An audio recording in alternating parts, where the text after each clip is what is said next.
The Last Stallion in Equestria, Chapter 2. I wasn't sure how long I slept. I wasn't sure how I still breathed. My eyes opened and shut during an expansive period of time, but my mind recalls nothing but blurry moments. The clearest of them all has me on the back of something soft. It strode through the forest, bringing me with it. Its every step rubbed against my stomach. The thing had yellow hair, and there was a presence to it.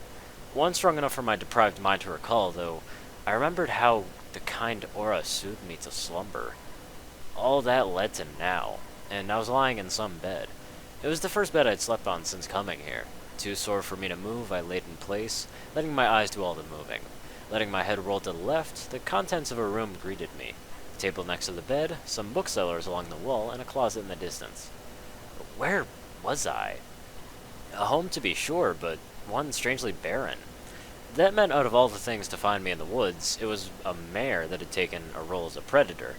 In seconds my heart scraped against my chest, wounding itself with worries. And when I lifted my hoof, I half expected it to be chained from the bed, only to find it free from any restraint. Besides aching its soreness, of course. Seeing my gray hoof raised, I looked at it for a few moments. My eyes swept shut, and in my mind I pictured what was once my arm. You're awake. I spasmed, which made me groan, at the sudden intrusion. With my eyes open, I saw past the bed and across the floor, catching sight of the mare standing at the door. She stood silently, eyes staring at me, keeping especially still. My heart pained again, but this time it wasn't unpleasant. Her coat was yellow and her eyes were teal. Unfurling her wings, her pink mane was swept along her neck. For a while there, we just kept staring at each other, and the whole time my heart just kept hurting more. Without meaning to, I clutched my chest. Oh my. The sounds of approaching hoofsteps didn't help my racing heart. Is it your chest again? Please, let me see. I was aware she was standing next to me, but I paid her no glance, clutching harder at my chest. Please, sir, you're in pain. Understatement of the year. Get away! I lifted my hooves like she asked, throwing them in her direction. What do you want from— Something made of concrete slammed against my chest, causing me to curl forward in response, doing anything to alleviate the pain. Please, Mr. Stallion, you need to calm down. The mare laid one of her soft hooves on my back, letting them reach on my shoulders. She sat down next to me, causing something else to prick through my heart. I don't know what you've been through, but you've endured a heavy amount of stress. You're having an attack. Please, if not for me, then for yourself. Relax. I wanted to reply, but was too busy crying. We're gonna take deep breaths now, okay? Follow my voice. Her plush body settled against mine, almost like she was indirectly hugging me. Inhale through your nose now. Come on. Let me hear it. Without any choice, I inhaled sharply through my snout, feeling the air sweep into my lungs. Good. Now, hold it for a few seconds, okay? It was hard. Every beat of my heart knocked a little air out of me, but I persisted. I didn't know why, but I did, doing my best as doing as I was told, even as the mare pushed more of herself onto me. She was incredibly soft, but her softness reminded me of Applejack. Now, let it go through your mouth. I do so. In through the nose? I do so. Hold for a second. I did so. Now out through the mouth. I did so, feeling better for it. How are you feeling now? I glanced up at her, seeing her muzzle so close to mine. So much I actually inched away. It was harder seeing her muzzle before mine, her pink mane falling like a waterfall to the left of her face. Those teal eyes were set on me, searching me, waiting for me. Better. That's good. The mare pulled off to the bed at once, her warmth and comfort leaving my body, and I was both glad and disappointed simultaneously. But you're still probably feeling tired and weak, right? When I found you, you were malnourished and overstressed. She turned her muzzle away so I couldn't see her eyes. You had me very worried when I found you. The concern in her voice sounded sincere, but more than once, a mare had fooled me into thinking their concern was legitimate. For all I knew, this mare was getting the better of me to use later. If that was the case, I had been ready to find an escape. Now then, I have some tea that I would like you to drink.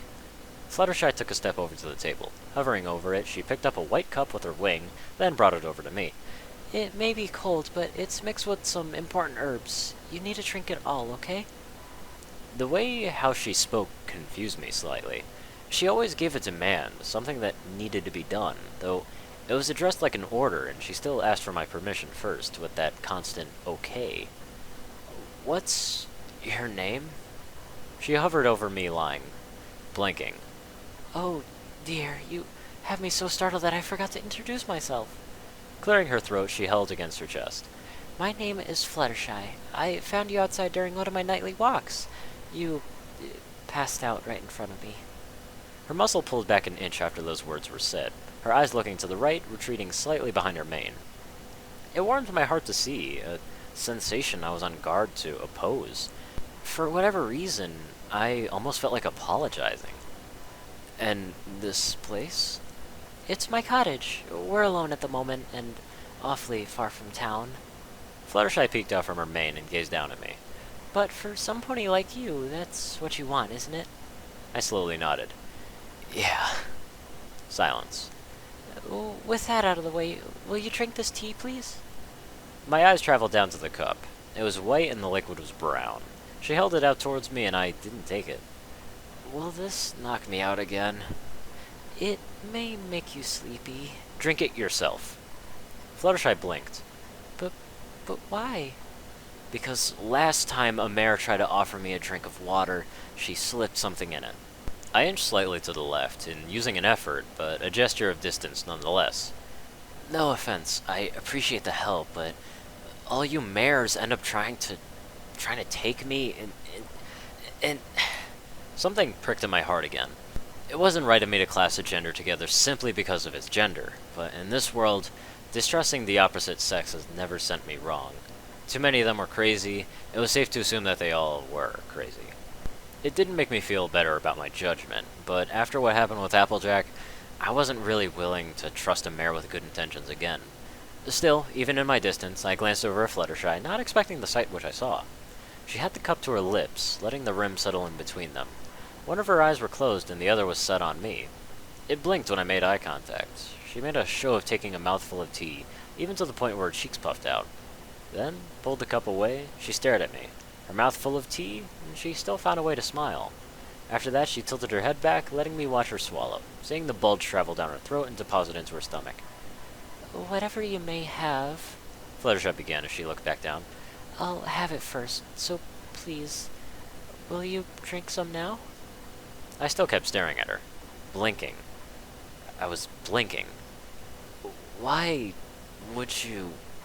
Fluttershy tilted her head and smiled. Because I want to help you. There's no more reason than that. Bullshit. I wanted to call bullshit so hard. There in my bed, I wanted to scream the word out so loud that I can be heard from the town itself. I made no show of myself, and I sat up with my forehooves out. Fluttershy nodded her head, passing me the cup. Holding the cup between my forehooves, I brought it before my muzzle. Peering into the liquid, I saw it reflect my green eyes, the black bags underneath them, and how pale my gray coat was. My mane was strewn all over the place, covering my one eye. And then, without looking for it, I caught a wet spot on the rim of the cup, the exact place where Fluttershy's lips had touched. Without thinking, only feeling, I brought my lips to the same place, basking in the lingering warmth and wetness. Then I drank the tea. I hope that makes you feel better. Fluttershy turned around, throwing her rump in my direction. I stole a glance, seeing a trio of butterflies, as well as the pink, silky strands of her tail. My heart beat harder once more. Do you mind if I pull up a seat? I finished the drink. Looking over to the left, I saw her by the wall, using her wing to lift a wooden stool. But she didn't start walking back towards me. She was waiting on my approval. Sincerity or a clever trick? I really had no way of knowing. Should I be kind or should I be a cunt? I had no way of knowing which was right. A world wherein being a cunt was the right choice. What the hell was happening to me? Just don't sit too close to the bed, alright? She almost squealed at the approval. Fluttershy brought the stool over, while taking my cup with her wing and setting it on the table before sitting down next to the bed, leaving a foot of space. Lying down, I still had to look up to see her face, her body towering over my own. We sat there for a while, close together, saying nothing. What was there to say? What was there to do? I couldn't trust the mare, this helpful mare. But I couldn't lie to myself.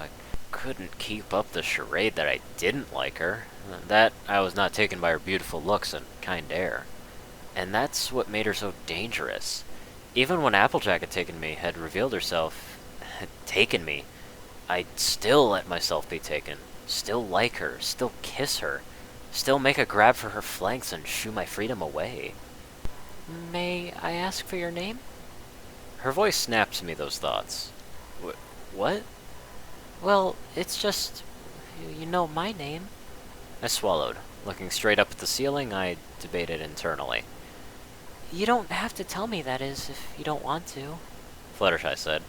Every mare has heard about you, but none of us have really heard your name. I'd rather not call you some last stallion, but I can if you want me to. I shook my head. Nah, I'll tell it to you. I looked over at her. Not like you can really use it against me anyway. The name's Harlan. Harlan? Yeah. Air escaped my lungs as I spoke breathlessly. You're the first mare I've told my name. I inhaled and then chuckled. To be honest with you, for a while there, my name was slipping from my mind. I looked back up at the ceiling. For the longest time, I was just some Stallion.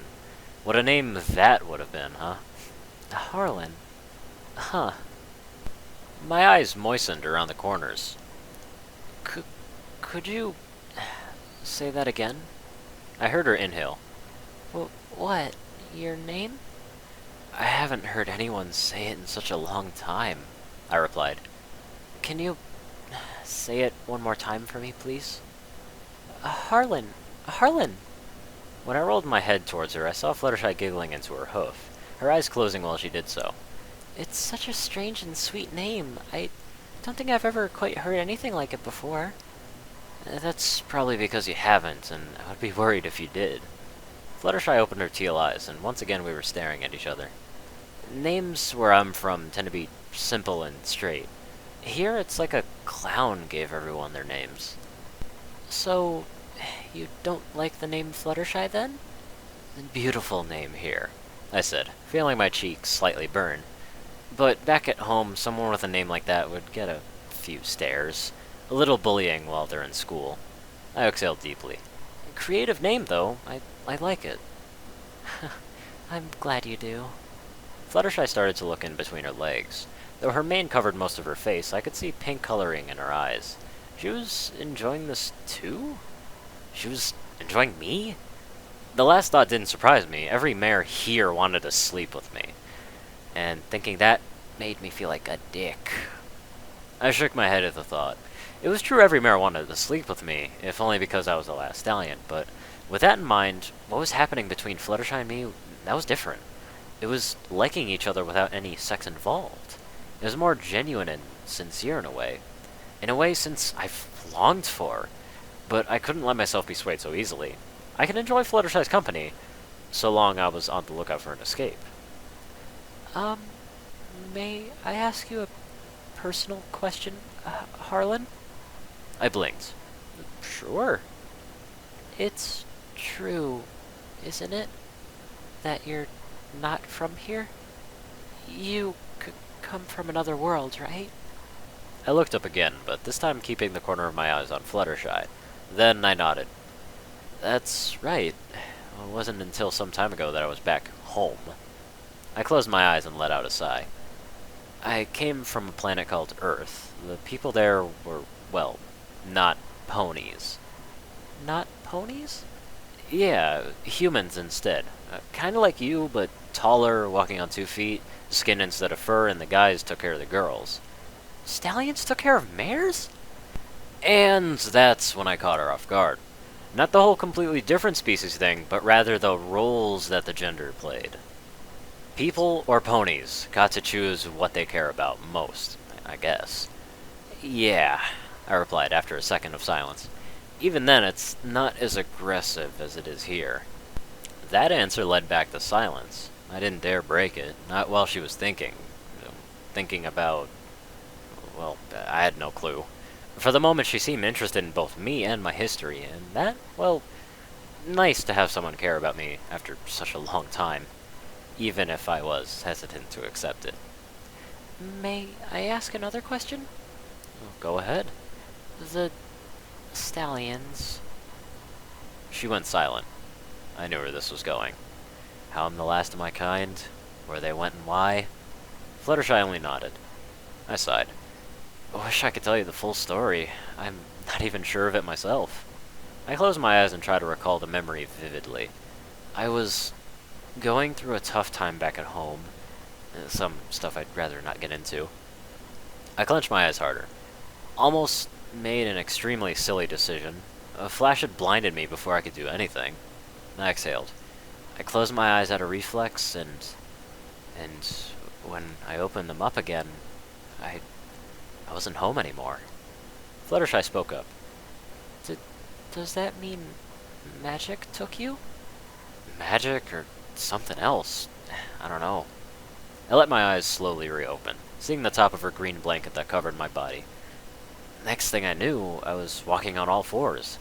I landed on some red carpet. Tall horses surrounded me. Horses? What, not the polite terminology here? Please continue. Anyway, I landed on some carpet in some castle. Or, well, I at least think it was a castle? I shook my head, feeling the world sway from the movement. It's also blurry now, but I recall there being some sphere of light above me. And there was some stallions in that room, but they weren't there for long. I could hear Fluttershy swallow. She took a few seconds before asking me, What happened to our... I mean, the Stallions? Her eyebrow arched at her slip, but I let it slide for the moment. I don't know what to tell you, Fluttershy. I barely saw what happened, and I was there. My heart started to race as a memory flashed again, causing me to, once again, take deep and slow breaths. That sphere, whatever it was, shot out this bolt of like, electricity or something like that. The legs of the stool scraped against the ground. Fluttershy came closer, despite my request, but her actions earned none of my despite. Did those Stallions... No. At least, I don't think so. I managed to calm my heart as I skipped over the memory. Those bolts of electricity struck every single stallion in the room, hitting one, then going to the next, phasing through everything in between. I shivered as the sudden screams echoed in my mind. It didn't kill them, rather, like a flash of light took them, drawing all to inside the sphere. What happened next? It was the one question I was hoping she didn't ask.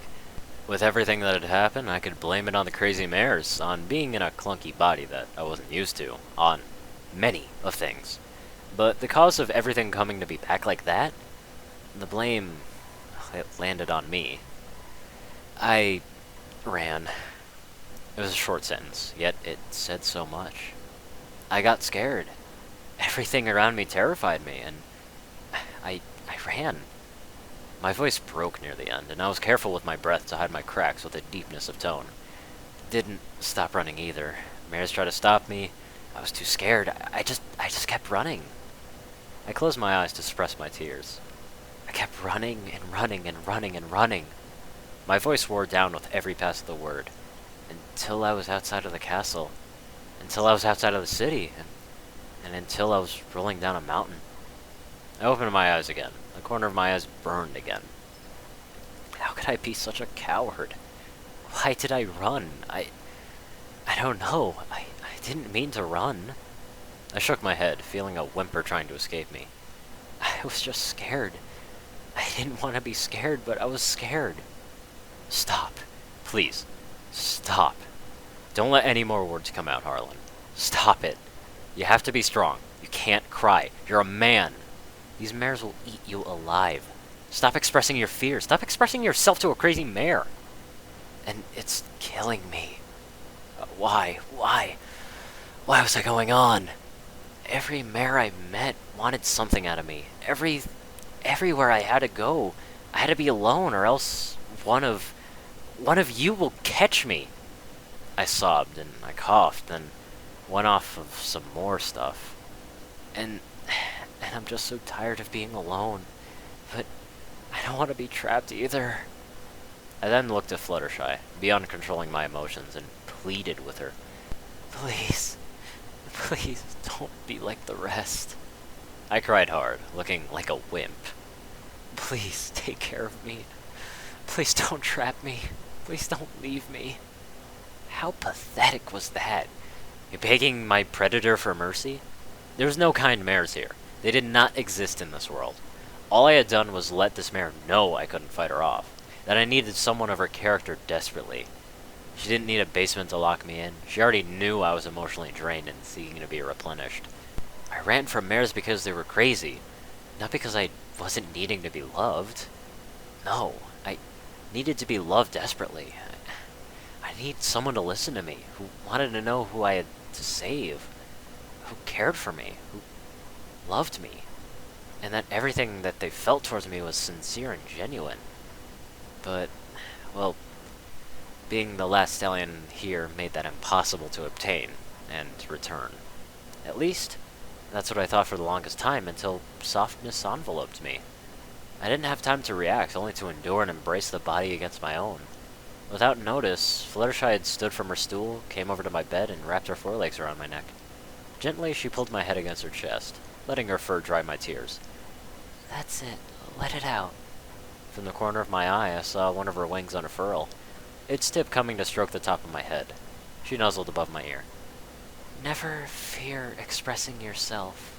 Please, when you're with me, never repress a feeling or a thought. I had no response. I cried into her chest, forgoing any of the barriers I'd constructed. I cried, and I cried, letting myself be free, even at the cost of a mare holding me. She was soft and warm, though, her body shifting against my own, so much so that I wanted to hold more of her. So I brought my hooves around her waist, hugging her back, much to her surprised gasp. She didn't pull away or say anything, only held me tighter, letting her chin rest atop my head, and we continued to hug each other.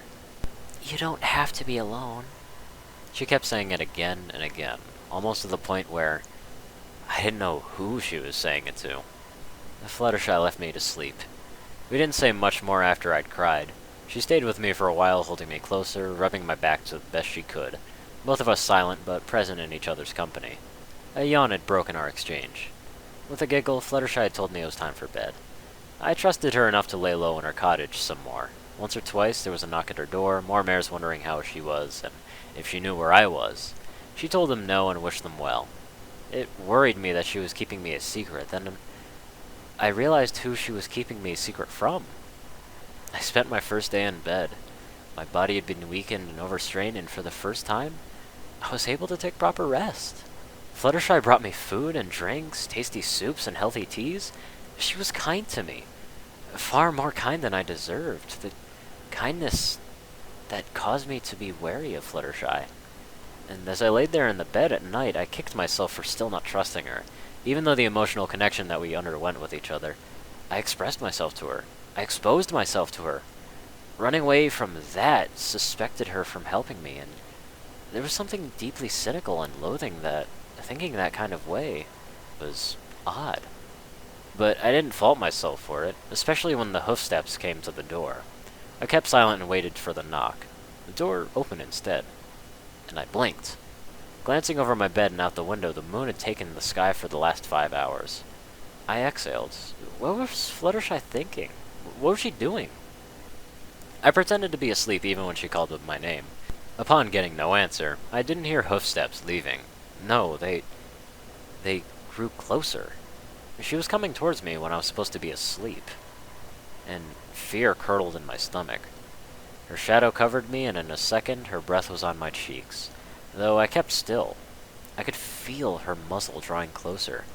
I could feel her body raising onto the bed. My heart, pounding madly, rendered me clueless as what I should do. Scream, or keep silent. Run away, or keep still. And then, I made my choice.